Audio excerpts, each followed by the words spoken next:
నమస్కారం, welcome to reflection news. ప్రస్తుతం మీ ముందుకు ఒక హాట్ టాపిక్ తీసుకొచ్చా. ఢిల్లీలో ఒక యూట్యూబ్ ఛానల్ అతను మైక్ పట్టుకొని రోడ్డు పైన పబ్లిక్ టాక్ వెళ్ళాడు. ఎందుకంటే నెక్స్ట్ ఢిల్లీలో ఎవరు సీఎం అయితే బాగుంటుంది, లేకుంటే ఇండియాలో పీఎం ఎవరైతే బాగుంటుంది అన్నట్లు వెళ్ళాడు అనమాట. సో అట్లా వెళ్ళిన అప్పుడు ఒక బెంగాల్ ముస్లిం వ్యక్తి చాలా ఆసక్తికరమైన విశేషాలు పంచుకున్నాడు ఆ కెమెరా ముఖంగా. సో దాని గురించి డిస్కస్ చేయడానికి ఈరోజు మనతో పాటు జయసింహ గారు ఉన్నారు. నమస్తే. నమస్తే. ఆ వ్యక్తి మాట్లాడిన మాటలు అంటే యోగిని చంపేస్తే ఇట్లా రకరకాలుగా మాట్లాడాడు. అంటే ఆ ఒక్క వ్యక్తి మాట్లాడిన మాటలు సరిగ్గా మనం వాటి గురించి చర్చించుకుంటే అసలు మన దేశంలో మన మధ్యలోనే అసలు ఎట్లాంటి మనుషులు ఉంటారు అనే విషయం తెలిస్తే మనకు షాక్ అవుతాం. నరేంద్ర మోడీ అనగానే 2002 గుజరాత్ అల్లర్లు, గోద్రా అది ఇది అని చెప్తారు. అక్కడ కూడా 1200 మంది ముస్లింలు చనిపోయారని ఒక లెక్క ఉంటే దాదాపు 800 మంది హిందువులు కూడా చనిపోయారు. అక్కడ జరిగింది హిందూ ముస్లింల మధ్య సడన్గా వచ్చిన మత ఘర్షణ, రెండు వైపులా నష్టం జరిగింది. ఆ తర్వాత మొన్న ఢిల్లీలో కూడా మత ఘర్షణలు జరిగాయి. ఇప్పుడు మన ట్రంప్ వచ్చి మాట్లాడినప్పుడు లాస్ట్ టైం అప్పుడు కూడా మత ఘర్షణలు జరిగినాయి 2020లో. ఇప్పుడు దేశంలో మత ఘర్షణలు జరగడం అనేది సర్వసాధారణం.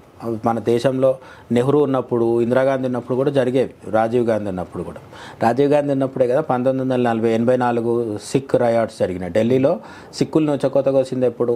రాజీవ్ గాంధీ కనుసన్నల్లోనే జరిగింది. కాబట్టి అన్నీ జరుగుతాయి. కానీ మన దేశంలో ఉన్న కొందరు ముస్లింలకి, అందరూ అని అనవచ్చో లేదో కానీ చాలామందికి మాత్రం ఎన్ని రకాలుగా చెప్పినా సరే ముస్లింలకు శత్రువులుగా ఎవరిని అంటే మోడీని, యోగిని చూడడం అలవాటు అయిపోయింది. వాళ్ళకి అన్ని చోట్ల అదే రకంగా బ్రెయిన్ వాష్ చేస్తుంటారు. మోడీ మీద అంటే 2002 అపప్రద ఒకటి ఉంది. ఆయన పాత్ర ఏం లేదని సుప్రీంకోర్టు చెప్పినప్పటికీ మన మీడియా మేధావులు, రచయితలు, అరుంధతి రాయలు ఇట్లాంటి వాళ్ళందరూ కలిసి, రాహుల్ గాంధీ లాంటి వాళ్ళు కలిసి ఇప్పటికీ దాన్ని చర్చ చేస్తూనే ఉంటారు. కానీ యోగిజీ కాలంలో, యోగిజీ సీఎం అయిన తర్వాత ఎప్పుడు ముస్లింలు మాత్రమే టార్గెట్ అయిన మత ఘర్షణలు ఏం జరగలేదు. 2 సార్లు వైపులా నష్టం జరుగుండొచ్చు. కొన్నిసార్లు ముస్లింలకు ఇబ్బంది అయితే, కొన్నిసార్లు హిందువులకు ఇబ్బంది అయింది. బట్ ఎంతైనా సరే ఉత్తరప్రదేశ్లో శాంతి భద్రతలు అయితే చాలా మెరుగైనాయి.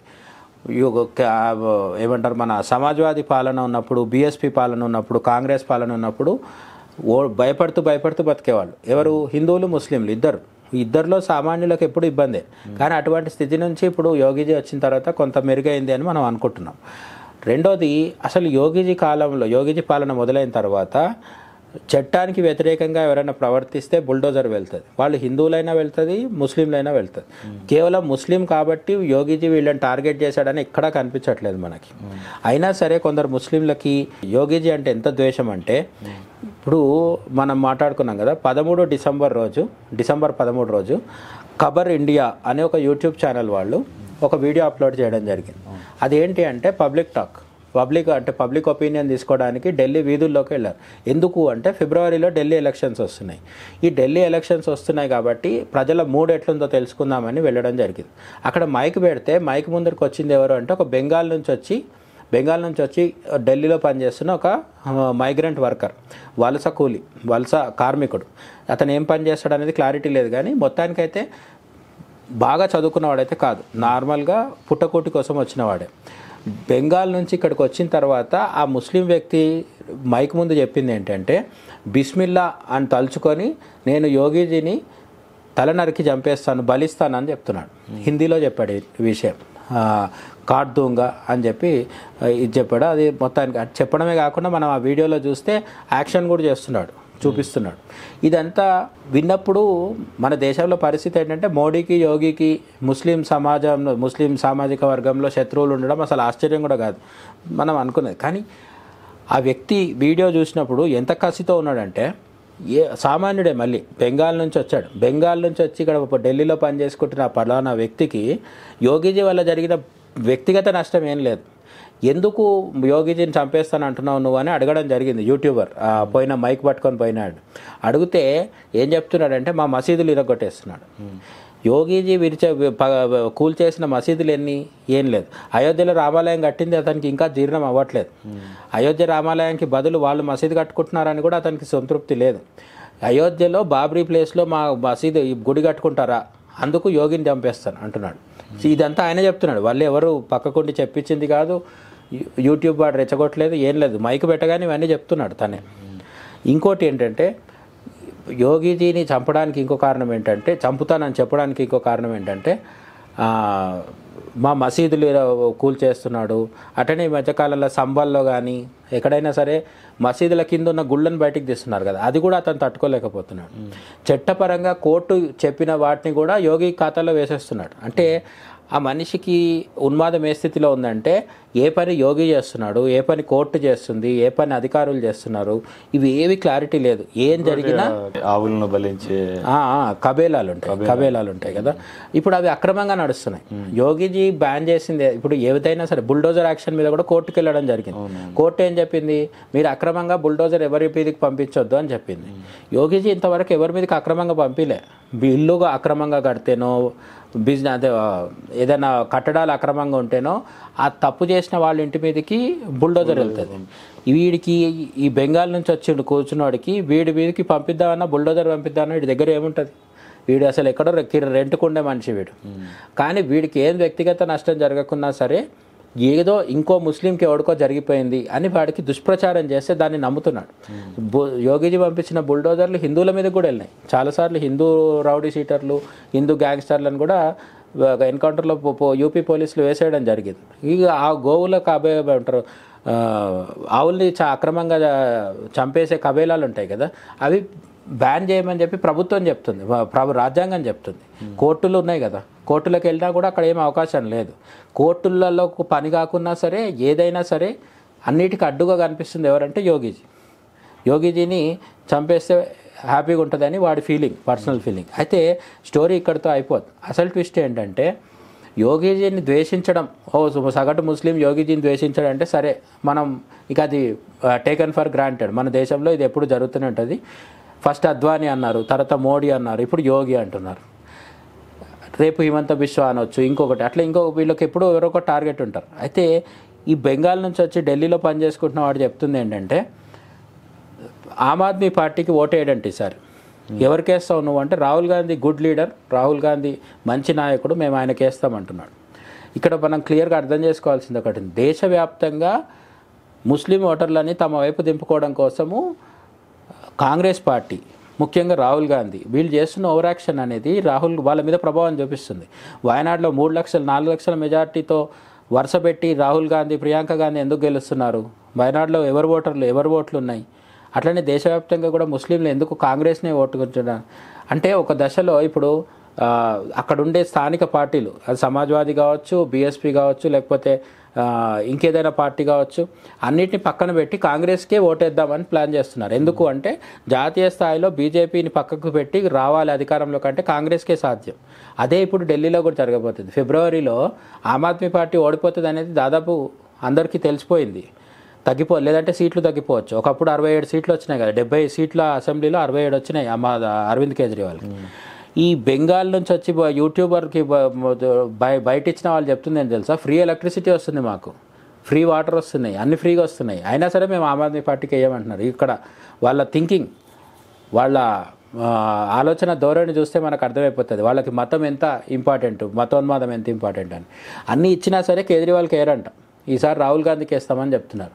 సరే, ఢిల్లీ అసెంబ్లీ ఎన్నికల్లో కాంగ్రెస్కి ఎన్ని సీట్లు వస్తాయో చూద్దాం. కానీ నేను చెప్పేది ఏంటంటే, ఆమ్ ఆద్మీ పార్టీని కూడా పక్కన పెట్టి రాహుల్ గాంధీని నెత్తికెక్కించుకున్నారు. తర్వాత అదే పర్సన్ ఈ ఖబర్ ఇండియా అనే యూట్యూబ్ ఛానల్లో బయటిచ్చిన బెంగాలీ ముస్లిం ఎవరైతే ఉన్నారో ఆయన చెప్తుంది ఏంటంటే, 2029లో హమారే దీదీ అని చెప్పి మమతా బెనర్జీ గురించి ప్రస్తావించి ఆమె ప్రధానమంత్రి అవుతుంది అని చెప్తున్నాడు.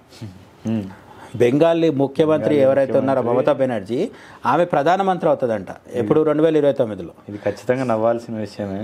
అంటే ఇప్పుడు నేనేం చెప్తున్నానంటే, అది మనకి ఇప్పుడు ఈరోజు అనిపించకపోవచ్చు, కానీ ఇక్కడ ఒక సీరియస్ ట్రెండ్ ఉంది.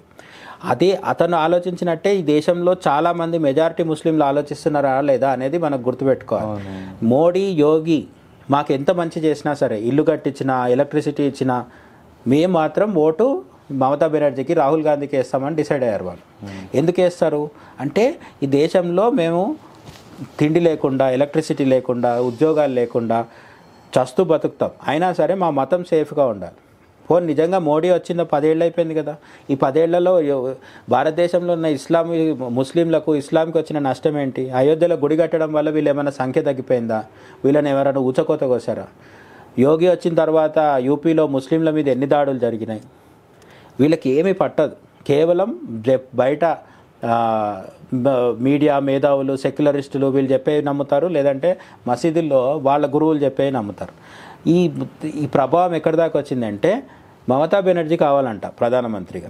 అయితే అక్కడ నిలబడ్డ వాళ్ళని ఇంకొకటి చెప్తున్నాడు, ఈ యోగిజీని బలిచ్చేస్తా, చంపేస్తా అని ఉన్మాదంతో రెచ్చిపోయినాడు కాకుండా ఇంకోటి చెప్తున్నాడు, బెంగాల్లో ఏ జిల్లాలో కూడా ఒక్క పెద్ద కంపెనీ కూడా కనిపించదు, ఒక్క పెద్ద కార్పొరేట్ ఆఫీస్ ఉండదు, కర్మాగారం ఉండదు, ఏం చేసుకోవడానికి ఉద్యోగాలు ఉండవు. అందుకు ఏం చేస్తారు, ఢిల్లీకి, మన హైదరాబాద్లో కూడా ఎంతమంది బెంగాలీలు కనిపిస్తారు?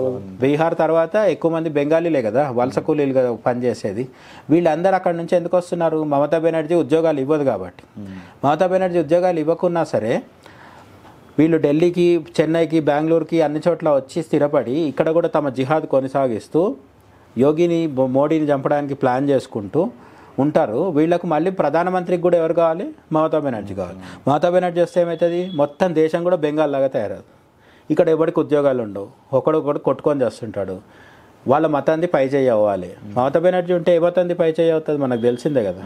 సో వాళ్ళకి మతాన్ని పై చేయి అవ్వాలి, ఇది వాడికి అంతిమంగా కోరిక అనమాట. ఇదొక భయంకరమైన టెండెన్సీ. మనం దీన్ని బాగా అంటే ఆ వీడియో చూస్తే ఎవరికైనా సరే, ఖబర్ ఇండియా అనే యూట్యూబ్ ఛానల్లో ఉంటుంది, ఆ వీడియో చూస్తే చాలా వైరల్ కూడా అయింది అది. దాన్ని చూస్తే తెలుస్తుంది అసలు వీళ్ళ థింకింగ్ ఏంటి ఏమని చెప్పేసి. ఇటువంటి ఉన్మాద వ్యక్తులు ఎవరైతే ఉన్నారో వాళ్ళ నుంచి కొంత లాజికల్గా ఆలోచించే వాళ్ళు, కొంత అంతో ఇంతో కొంత తెలివితో ఆలోచించే వాళ్ళు ఎవరైతే ఉంటారో, ముస్లింలు కావచ్చు, క్రిస్టియన్లు కావచ్చు, వాళ్ళు కూడా వీళ్ళకు కొంచెం దూరం పెట్టుకుంటే మాత్రం దేశం బాగుంటుంది. లేదంటే మేము మైనారిటీలు కాబట్టి మోడీ, యోగి ఎంత చేసినా సరే వాళ్ళని ఓడించడమే మా లక్ష్యం అనుకుంటే మమతా బెనర్జీలు, రాహుల్ గాంధీలు వీళ్ళే ప్రధానమంత్రులు అవ్వచ్చు రేపో మాపో. అయిన తర్వాత ఏమవుతుందో కూడా మనకు ఆల్రెడీ తెలుస్తుంది. సమాజ్వాదీ అంటారు అఖిలేష్ యాదవ్ ఉన్నప్పుడు ఉత్తరప్రదేశ్ ఎట్లుండేది, మమతా బెనర్జీ ఉంటే బెంగాల్ ఎట్లుంది, మన దగ్గర తెలంగాణలో కాంగ్రెస్ వచ్చిన తర్వాత వరుసగా ఎన్ని దాడులు జరుగుతున్నాయి. ముత్యాలమ్మ గుడి మీద దాడి కావచ్చు, శంషాబాద్ కావచ్చు, షాద్ నగర్ కావచ్చు.